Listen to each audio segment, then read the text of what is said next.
पल पल तस्वीर बदल रही है अब से कुछ देर बाद, जहां बीजेपी की पार्लियामेंट्री बोर्ड की बैठक होने वाली है ठीक 4 बजे। वही 5 साढ़े 5 बजे के आसपास सेना और वायुसेना के बीच में एक बैठक हो सकती है। इस बैठक को काफी महत्वपूर्ण माना जा रहा है। और उसके बाद शाम 6:30 बजे सीसीएस यानी सुरक्षा मामलों की कैबिनेट की बैठक होगी, जिसके बाद केंद्र सरकार की कैबिनेट की बैठक हो सकती है। कई अहम फैसले लिए जा सकते हैं, जिसका इंतजार लगातार किया जा रहा है। और इन बैठकों का क्या कुछ मतलब है, रणनीति किस तरीके की बन सकती है, एजेंडा क्या कुछ हो सकता है, यह समझाने के लिए वरिष्ठ पत्रकार कमर आगा साहब हमारे साथ लगातार न्यूज नेशन के इस वॉर रूम से बने हुए हैं। कमर आगा साहब, एक के बाद एक कई बैठक लगातार होनी है अगले 3 से 4 घंटे में, किस तरीके की उम्मीद आप करते हैं सर? देखिए, सिचुएशन बहुत टेंस थी और भारत चाहता है कि उसने जो ये जंग शुरू की आतंकवाद की, उसको जीतना चाहता है।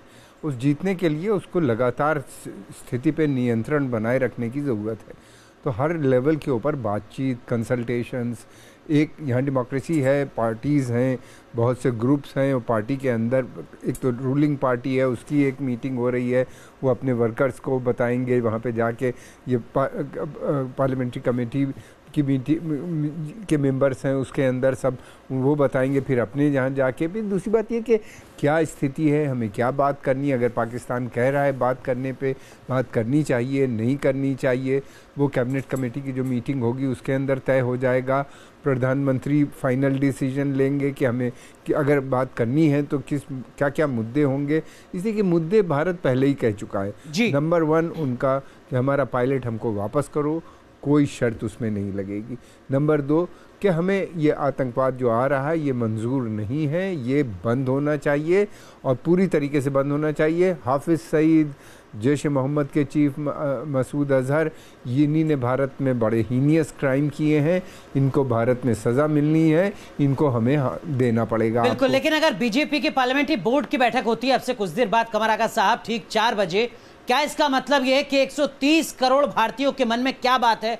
बीजेपी जो इस वक्त देश की सत्ताधारी राजनीतिक पार्टी है, वो ये समझना चाहती है अपने सांसदों के द्वारा जनता के मूड को, और जो सरकार कुछ काम कर रही है उसको किस तरीके से जनता तक पहुंचाना है। इस लिहाज से भी ये बैठक महत्वपूर्ण है। हाँ, बिल्कुल बहुत महत्वपूर्ण है। दोनों चीज़ें होती हैं। एक तो जो उनकी कॉन्स्टिट्यूएंसीज़ हैं, इनकी वहाँ पे क्या फीलिंग है सरकार को पता चलेगी। सरकार उनको जो काम कर रही है, सरकार की जो नीयत है, जो उसने डिसीजंस लिए हैं, जो मिनिस्टर्स हैं वो अपने मेंबर ऑफ पार्लियामेंट्स को बताएंगी, ताकि उनके माध्यम से फिर आम जनता तक, उनकी पार्टी तक के दूसरे कैडर तक पहुँचे। तो ये एक सिलसिला बना रहता है। ये इसलिए बहुत इम्पॉर्टेंट हो जाती है कॉन्फिडेंस में लेना, एक ही लाइन में सब रहें, कोई मतलब इधर उधर उसमें कोई गलत सलत बातें, र्यूमर या इस किस्म की चीज़ें ना आए। जैसे कि र्यूमर्स बहुत आती हैं, सोशल मीडिया के थ्रू आती हैं, उन सारी र्यूमर्स को साफ़ करना कि भाई नहीं ये गलत है, ये नहीं है, या कोई उनके मन में कोई सवाल है इन मेंबर ऑफ पार्लियामेंट को, तो उनको भी ब्रीफ कर दिया जाएगा। तो जनता का क्या मूड है, जनता क्या चाहती है, आतंक के खिलाफ मोर्चे को लेकर यह समझने की कोशिश कहीं ना कहीं हो सकती है बीजेपी के पार्लियामेंट्री बोर्ड की बैठक के दरमियान, जब तमाम बीजेपी के सांसद एकजुट होंगे और बताएंगे कि देश का मूड क्या है, उनके संसदीय क्षेत्र का मूड क्या है। इस लिहाज से यह बैठक महत्वपूर्ण हो सकती है। लेकिन उसके बाद भी बैठकों का सिलसिला लगातार चलेगा। शाम 5:30 बजे यानी अब से लगभग 2 घंटे बाद सेना वायुसेना की एक बैठक हो सकती है, महत्वपूर्ण बैठक हो सकती है। पत्रकारों को भी संबोधित किया जा सकता है। कमर आगा साहब, क्या किसी नई रणनीति पर आगे बढ़ेगी हमारी सेना, इसकी उम्मीद की जाए ठीक 5:30 बजे? देखिए, रणनीति एक है कि हमें लेना है, और किस तरीके से पायलट को वापस लेना है और किस तरीके से आतंकवाद को लेना है, ये रणनीति सेना तय कर रही है। प्रधानमंत्री ने उसको पूरी छूट दे दी है, कैबिनेट ने भी उसको छूट दे दी है कि आप तय कीजिए, आपको लेना है। अब सवाल ये होता है कि पब्लिक के बीच में किस तरह से कम्युनिकेशन किया जाए, और अगर क्या पब्लिक की ग्रीवांसेस हैं, पब्लिक क्या चाहती है, वो बातें इस मीटिंग में सामने आएंगी सरकार के सामने। तो ये एक रिश्ता है पब्लिक और सरकार के बीच में। ये मेंबर ऑफ पार्लियामेंट जो होते हैं ये कड़ी होते हैं, और फिर उसके बाद में प्रेस होता है। प्रेस के माध्यम से और दूसरे आम जनता तक बात पहुंचाई जाती है कि हमने ये चीज़ें ली हैं, ये डिसीजन। बिल्कुल, तो सरकार का रुख क्या है और सरकार से जनता की 130 करोड़ भारतीयों की उम्मीद क्या है, इस लिहाज से बीजेपी की पार्लियामेंट्री बोर्ड की बैठक महत्वपूर्ण होगी। समझना ही जरूरी है कि कल भी विपक्ष के साथ एक महत्वपूर्ण बैठक बैठक हुई थी जिसमें एक बार फिर तमाम राजनीतिक दलों ने कहा था कि आतंक के खिलाफ पूरा देश एक है, तमाम राजनीतिक दल एक है। न्यूज नेशन लगातार इस बड़ी खबर पर बना हुआ है, पल पल की अपडेट, हर बैठक में क्या कुछ निकलता है न्यूज नेशन सबसे पहले आप तक पहुंचाएगा। राजस्थान का जैसलमेर भी हिंदुस्तान पाकिस्तान सीमा से सटा इलाका है। यहां भी गांव वाले जोश में हैं और पाकिस्तान को सबक सिखाने के लिए, खुद भी जंगे मैदान में उतरने के लिए हर कोई यहां तैयार नजर आता है।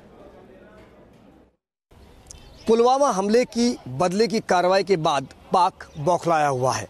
वहीं बॉर्डर एरिया पर सिक्योरिटी बढ़ा दी गई है, लेकिन चूंकि जैसलमेर एक ऐसा इलाका जिसने कई युद्ध देखे हैं और अनुभव है, इस दौरान वो क्या सोचते हैं, किस तरह सेना के साथ खड़े हैं, उन तमाम लोगों से हम बात करते हैं। चूँकि जहाँ भी आप जाएंगे, गली चौराहे नुक्कड़ पर चर्चा आम जिंदगी की भी है तो इन हालातों की भी है।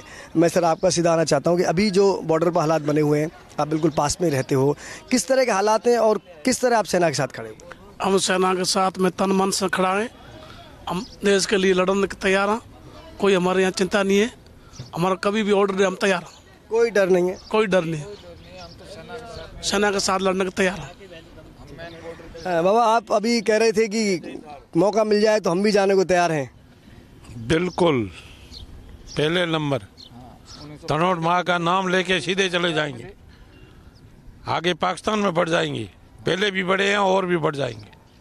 सन 65 और 71 हमारे को याद है, और अभी करना हो तो पाकिस्तान अभी तैयार है। हम अब समय आ गया है, और साहब आप भी कह रहे थे कि आर पार का जो भी होना हो जाए कम से कम, लेकिन आतंकवाद के नासूर खत्म होना चाहिए। जिथे भेजे इंडिया तो मीम लड़ना तैयार, हमारा सिर देना तैयार इंडिया वास्ते।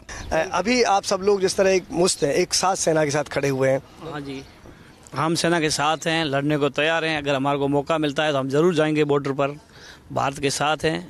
भारत देश के लिए हम तैयार हैं। जो भी करना है हम करने के लिए तैयार हैं। इस तरह की बातें आ रही थी कि साहब इस तरह हरकतों से डर है, गांव में खौफ का माहौल है, लोग भाग रहे हैं, ये क्या बातें हैं? नहीं, ऐसी कोई सिचुएशन नहीं है। कोई सिचुएशन नहीं है। लोग खुले दिल से खड़े हैं, ठीक है। लेकिन पाकिस्तान की इतनी हिम्मत नहीं है कि वो अटैक करेगा। फिर भी अगर वो करता है तो हम तन मन धन से खड़े हैं और जवाब देंगे, डट के जवाब देंगे, इसमें कोई शक नहीं। देखो, ये जज्बा है जैसलमेर के वासिंदों का, उन गाँव के लोगों का जो बॉर्डर के पास बसे हुए हैं।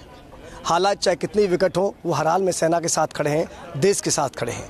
वीडियो जर्नलिस्ट महेश शर्मा के साथ लाल सिंह फौजदार, न्यूज नेशन, जैसलमेर।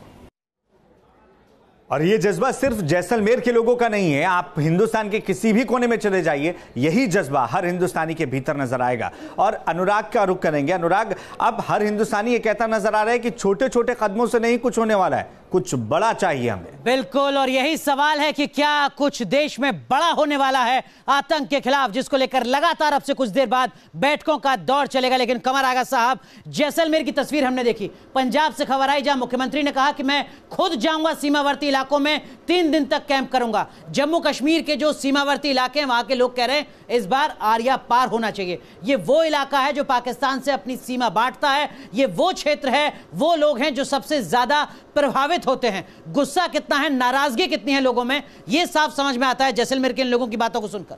जी बिल्कुल, ये मूड आपको किसी भी गली, किसी भी कूचे में या किसी भी शहर चले जाएं, आपको यही मूड नज़र आएगा। या दिल्ली की बस्तियों में आप चले जाएं, या किसी भी, मैं जितनी भी टैक्सीज़ पे बैठा हूँ, सबके ड्राइवर्स ने मुझसे पूछा कि कब लड़ाई होगी, कब पाकिस्तान से हम बदला लेंगे। और बिल्कुल होना चाहिए, पायलट को वापस लाना चाहिए। एक मूड आपको नज़र आएगा, cutting across party line, cutting across religious line, cutting across cast line. आप जिससे भी बात कीजिए, चाहे वो किसान हो, चाहे वो ऑफिस में जाने वाला, काम करने वाला सरकारी मुलाजिम हो, या प्राइवेट कंपनी या फैक्ट्री में काम करने वाला आदमी हो, एक ज़बान, या बिजनेसमैन हो, सब ये दुकानदार हो, सब यही पूछते हैं जहाँ भी जाओ कि साहब ये मसला ख़त्म होना चाहिए वंस फॉर एवर, एक बार हमेशा के लिए, चाहे जितनी बड़ी लड़ाई हो।